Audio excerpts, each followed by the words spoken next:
Welcome back to the sixth and final installment of our current scene coloring breakdown series here on the Sweet November Stamps YouTube channel. I am Amy, and I am co-owner and illustrator for Sweet November Stamps. And we are finishing up our cute little Christmas card featuring the City Sidewalks background builder set and the Signs of the Season critters, both from Sweet November Stamps, the latest Christmas clear stamp release. And we've done everything on our card except for the very distant background and our sidewalk up front here. And I think we're going to start with not the sidewalk, but the road down here. And we're going to start with that just because it's going to fill in a lot of space very quickly. And I am going to do that with our T markers, dark T markers. So I'm going to start with a T6. And we are just going to, like we did on our building last week, turn our marker more on its side. So we're taking advantage of that wide side of the super brush nib. And get a lot of color down very quickly. I'm going to have to turn it and get a little bit more careful as I work under our snowdrift here.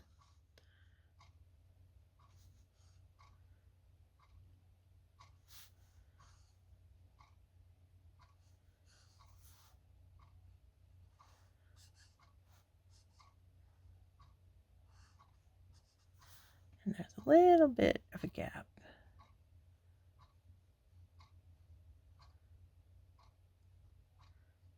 There we go.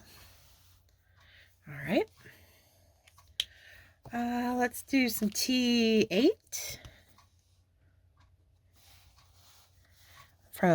So we established early on, light source coming in from the left-hand side. So I'm going to pull some darker colors from that right-hand side over to our left-hand side, starting with this T8. And we're also doing a little drop shadow under our snow as well with that.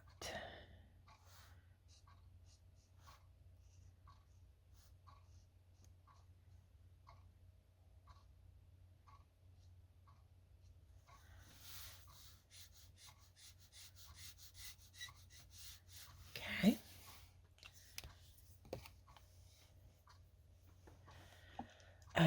T7.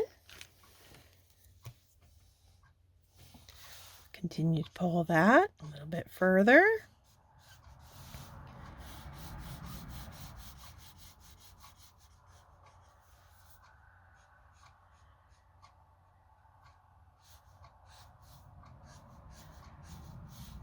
And then back to the 6. Easy peasy.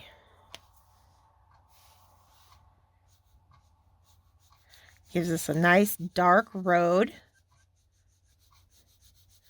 And I like having the dark color down here because it really anchors the scene, gives it a lot of strong visual weight that makes the whole scene look really stable, having that dark color down there. Oh, and I want to, before I put my T6 away, we do see a little bit of that road make a turn. So I'm going to use the T6 right in here as well. Okay. Now we used our C markers on the sidewalk, so I'm going to do the same, but I don't have to use as many, and I'm going to go lighter. I'm going to go C2 over here on the sidewalk.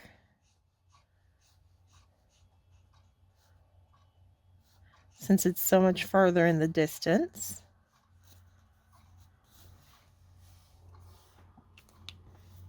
Also going to use, let's see, I'm kind of debating here. I'm thinking I'm going to use the C's For our sky, because I want it to be kind of overcast, we are going to be adding some snow at the very end, falling. So I'm going to come in with a C marker, C1.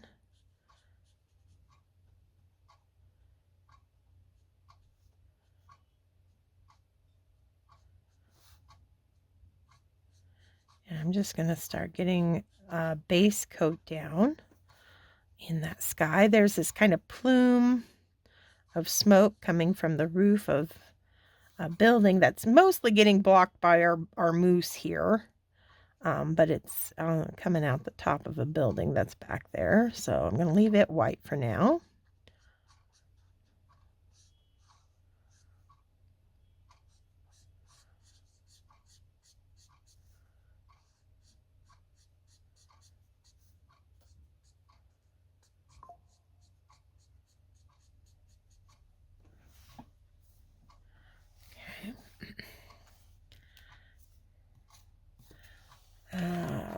Let's see.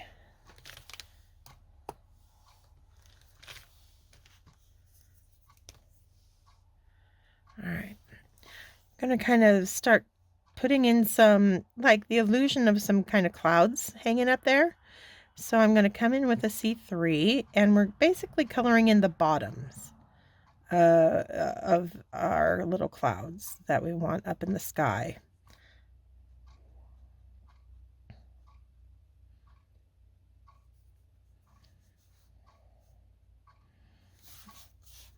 We'll have a nice, really heavy one up here.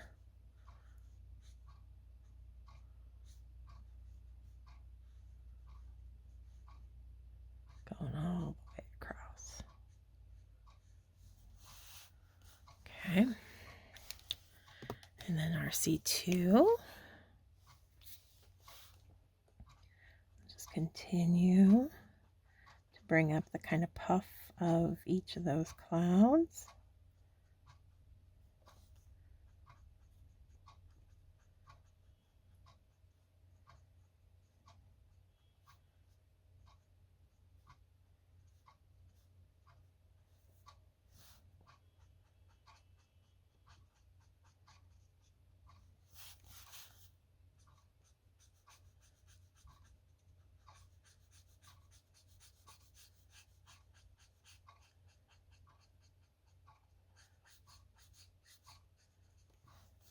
I'm going to use this C2 then to kind of help define the top of those clouds so that they stay that C1 that we initially put down.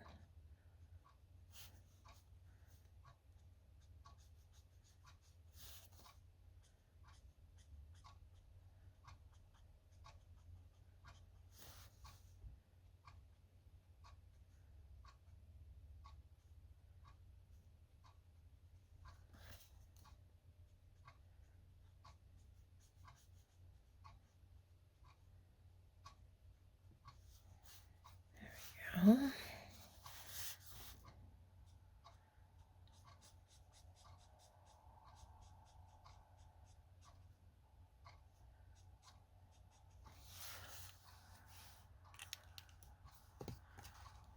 Back to our C1.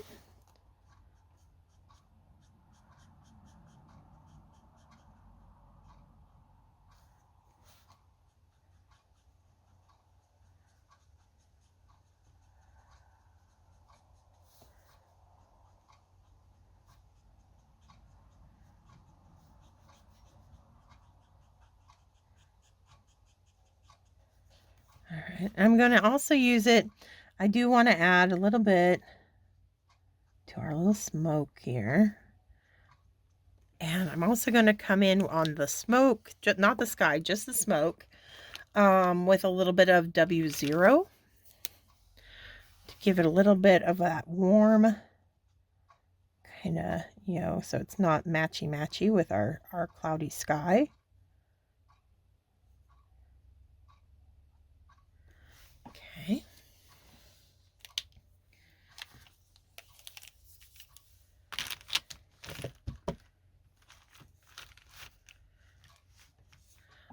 While I have these out, I think I'm going to go ahead and use the C9.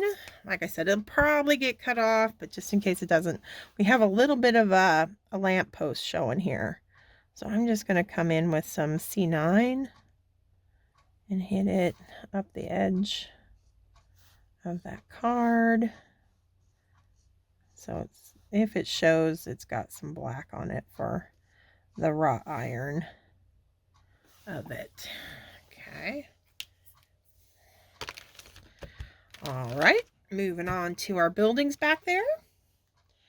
I need my yellows back out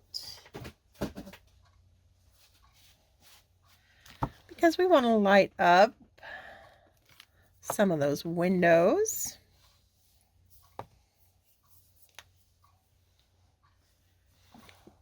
Bottom ones, definitely.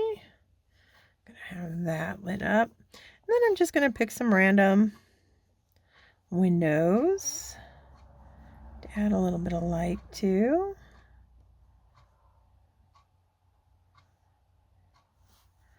Same on this building back here. Little one seen back there. Okay.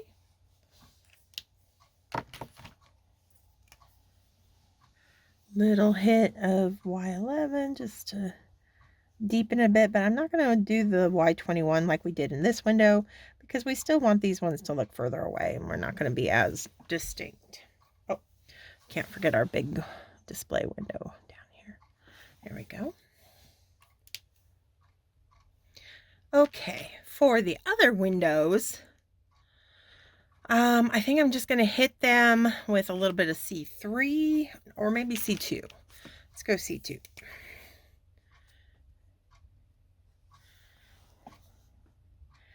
So that they're kind of reflecting our stormy sky up there.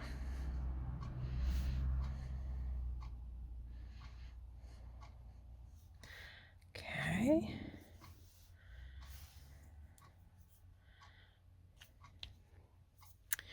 Do have that water tower there that I think let's do some N4.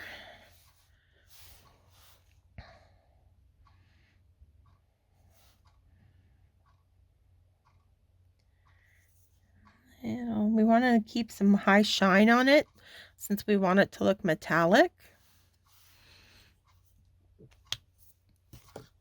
So that's why I'm leaving those white spaces kind of along the, well, light source coming in over here, right?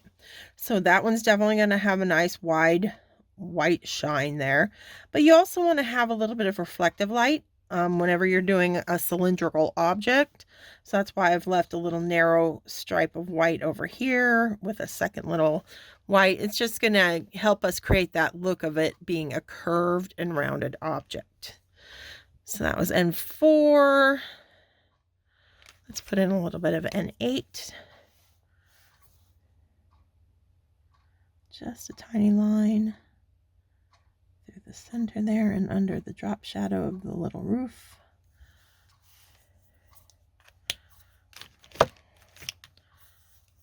Some N6 to soften and pull that out.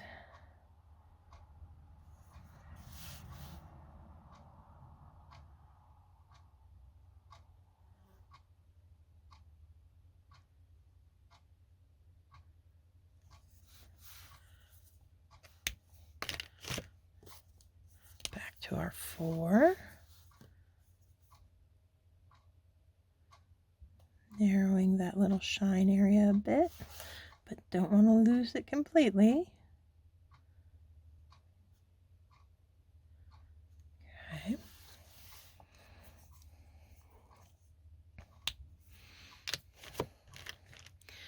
And then let's do T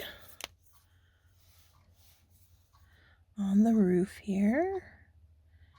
So I've got T9 nice and dark on the underside of that little tower top. And just a hint of it opposite our light source, coming down in a bit of a diagonal. And then I'm going to make a jump down to like T5.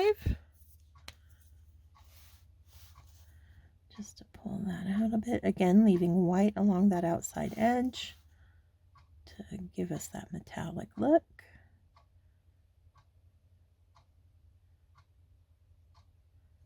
There we go.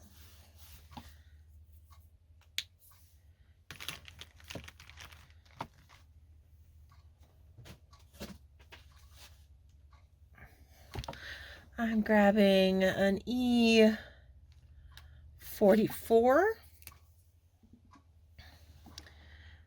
for the wood stilts that it's standing on.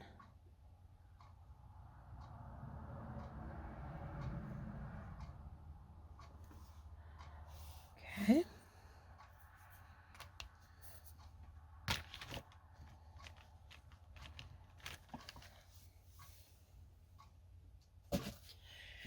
Now I'm going to my W's to do those buildings in the background. I'm going to do some W2.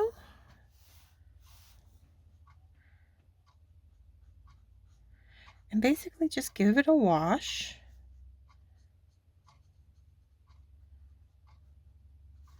These are, so far off in the distance that we really don't have to worry about being super detailed.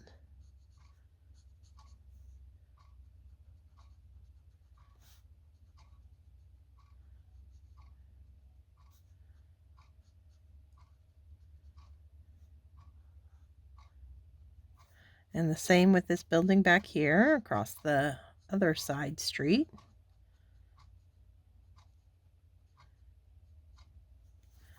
And it even continues back here behind our moose. So I want to make sure I get those colors on there as well.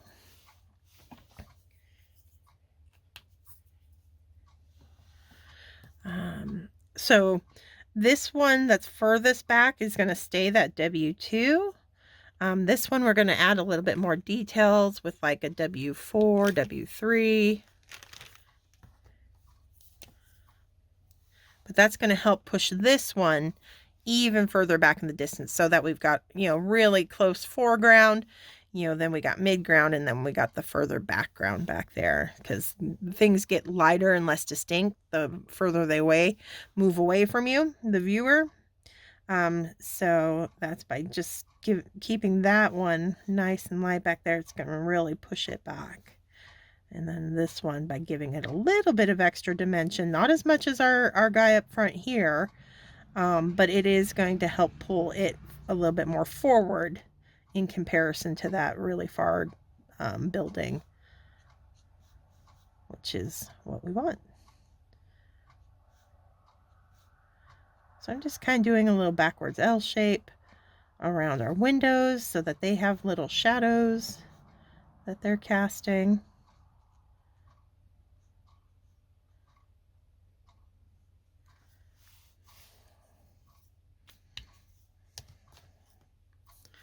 And then I'll pull that with the W3.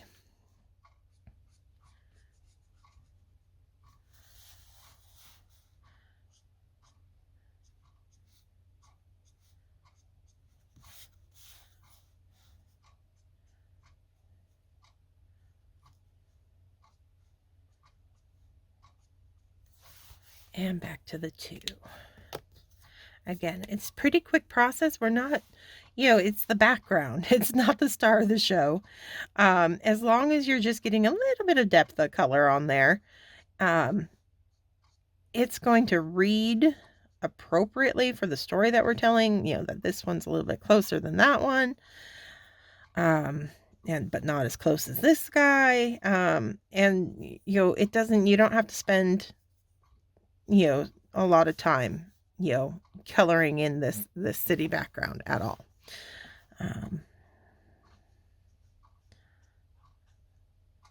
Okay. So that really is it. except for our finishing touch, which is going to be that it's going to be starting to snow on our little characters here. Now for this one, I've been using the Artistro, which it would work just as well, but it does have a little bit finer point than my trusty Sharpie. And for the snow, I want a little bit broader dotting. So that's why I'm going back to my Sharpie, but I could do it just with a little extra work with the Artistro. But we're just going to start putting in a flurry of snow over the entire scene, and where it's just going to be falling right in front of everything, including our characters. And you know, you want to take time here and there, do a little bit bigger snowflake, but then you do some smaller ones and you kind of group them together. Totally how, you know, no right or wrong. Just go for it. The more you put down, the heavier the snowfall is going to look. I tend to avoid the faces. I'll like go right up, you know, I can do like the ears. I can get some snow covering his antlers here. But the face itself, I try to keep clear just because that really is the star of the show. That's where our main focus is. So I don't want to obscure that with distracting little snowflakes. That's just a personal choice. But everywhere else is fair game. Generally avoid the sentiment too. You can add around it. Same for our little rabbit. You know, ears are fine. Get that snow falling in front of those ears.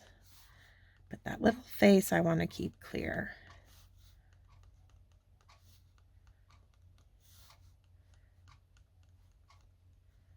And you can just keep adding snow to your heart's content till you get the amount of snowfall that you are seeing in your imagination. I'm going to be pretty generous, and we're going to go right down to our road as well. Now, if I didn't have the sentiments already on the cute little critters, I would have left this space and probably heat embossed a white sentiment down here. It'd be a perfect space for that as well. But since we don't have to worry about a sentiment, I'm going to go right over it with all my little snowflakes.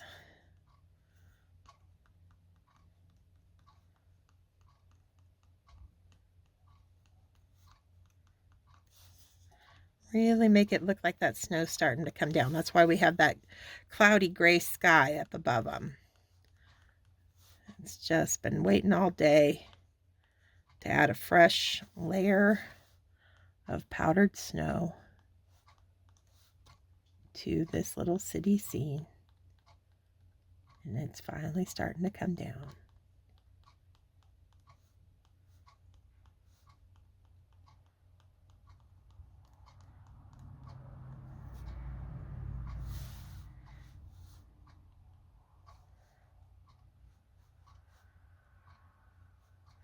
And it's good to break the line work here and there.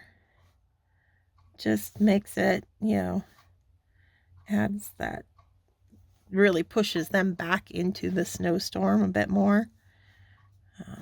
So yeah, so that's looking pretty good. I like that amount of snow that we've got coming down. Looks warm and cozy inside, cold and chilly outside. That's what we're going for with this one. So I think we've been pretty successful. All right, so there is our finished coloring. I'm going to pause for a minute, die cut it out, get it on a card base, and you'll get to see it all done. So just hang in there for a second. All righty, there we have it, our completed card featuring the cute little moose and rabbit from our Signs of the Season set, occupying a city sidewalks background builder sidewalk in this cute little Christmas card that we've been creating over the last few weeks. I hope you enjoyed watching this come together. I hope you are enjoying the new release. And I can't wait to see what everybody is creating with the new Christmas stamps. Be sure to share any of your makes using Sweet November stamps on the Friends of Sweet November Stamps Facebook group. Or if you're on Instagram, just hashtag us with Sweet November Stamps so that we can find your beautiful makes and share them on our Instagram account. That's it for me. I will be back next week with a whole new scene coloring breakdown series to get started on. So until then, thank you so much and stay crafty, my friends. Bye.